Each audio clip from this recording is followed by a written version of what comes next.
कुरुवंश का विस्तार। कुरुवंश भारतीय महाकाव्य महाभारत का केंद्र बिंदु है। यह वंश चंद्र वंश की एक शाखा है और इसके राजा, योद्धा और ऋषि भारतीय संस्कृति में धर्म, न्याय और नीति के प्रतीक माने जाते हैं। कुरुवंश का इतिहास केवल राजाओं का वर्णन नहीं है, बल्कि यह जीवन के गूढ़ सिद्धांतों और नैतिकताओं का समग्र प्रस्तुतिकरण है। कुरुवंश की उत्पत्ति।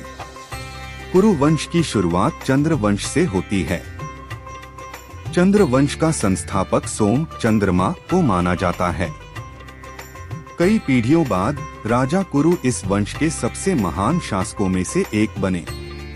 उनके नाम पर ही इस वंश का नाम कुरुवंश पड़ा और उनकी तपस्या के कारण कुरुक्षेत्र पवित्र भूमि बन गया।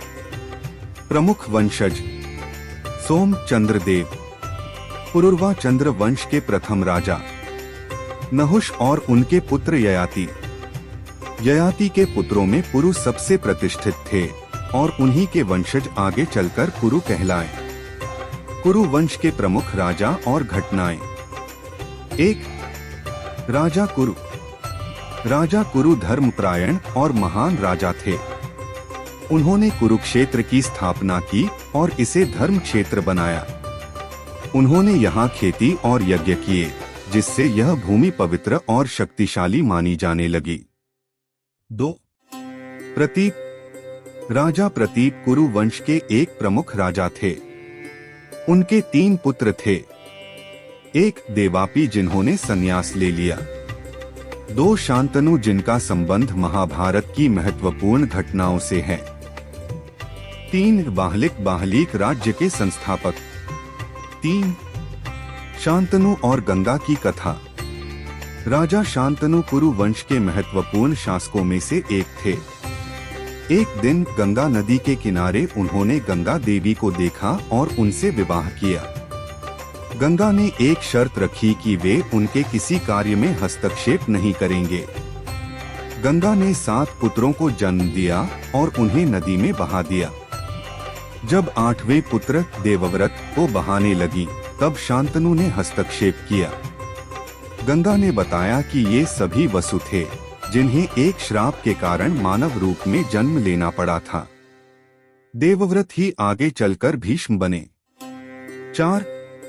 भीष्म प्रतिज्ञा और हस्तिनापुर का भविष्य। शांतनु ने बाद में सत्यवती से विवाह करना चाहा। सत्यवती के पिता ने मांग रखी कि सत्यवती का पुत्र ही राजा बनेगा। अपने पिता के सुख के लिए देवव्रत ने आजीवन ब्रह्मचर्य का व्रत लिया और गद्दी त्याग दी। इसी प्रतिज्ञा के कारण वे भीष्म कहलाए। 5. विचित्रवीर्य धृतराष्ट्र, पांडु और विदुर की कहानी। सत्यवती के 2 पुत्र थे। एक चित्रांगद कम उम्र में ही युद्ध में मारे गए। 2 विचित्रवीर्य 2 रानियों अंबिका और अंबालिका से विवाह किया, लेकिन वे संतानहीन ही रहे। सत्यवती ने ऋषि व्यास से निवेदन किया और उनसे 3 पुत्र उत्पन्न हुए। एक धृतराष्ट्र अंधे थे, इसलिए राजा नहीं बने। 2 पांडु, जिन्हें हस्तिनापुर का शासन मिला। 3 विदुर, न्यायप्रिय और धर्मनिष्ठ, लेकिन सिंहासन पर दावा नहीं कर सकते थे। 6. पांडव और कौरवों की उत्पत्ति। धृतराष्ट्र और गांधारी। धृतराष्ट्र का विवाह गांधारी से हुआ। गांधारी ने 100 पुत्रों कौरव और एक पुत्री दुशाला को जन्म दिया। कौरवों में दुर्योधन सबसे बड़ा था। पांडु, कुंती और माद्री।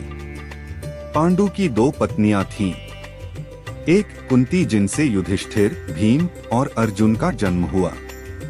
2 माद्री, जिनसे नकुल और सहदेव का जन्म हुआ। पांडु को एक श्राप था कि वे संतान उत्पन्न नहीं कर सकते थे, इसलिए कुंती और माद्री ने देवताओं से संतान प्राप्त की। 7. महाभारत युद्ध और कुरुवंश का अंत।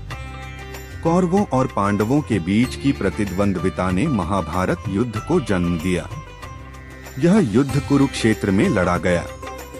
इसमें पांडवों की विजय हुई और युधिष्ठिर हस्तिनापुर के राजा बने। कुरुवंश की शिक्षाएं। धर्म और अधर्म का संघर्ष कुरु वंश की कथा सिखाती है कि धर्म का पालन सर्वोपरि है। त्याग और बलिदान, भीष्म की प्रतिज्ञा और उनके बलिदान से प्रेरणा मिलती है। न्याय और सत्य, विदुर और युधिष्ठिर के चरित्र से हमें सच्चाई और न्याय के मार्ग पर चलने की सीख मिलती है। निष्कर्ष, कुरु वंश का इतिहास केवल एक राजवंश की गाथा नहीं है, बल्कि यह धर्म, नीति और जीवन मूल्यों का प्रतीक है।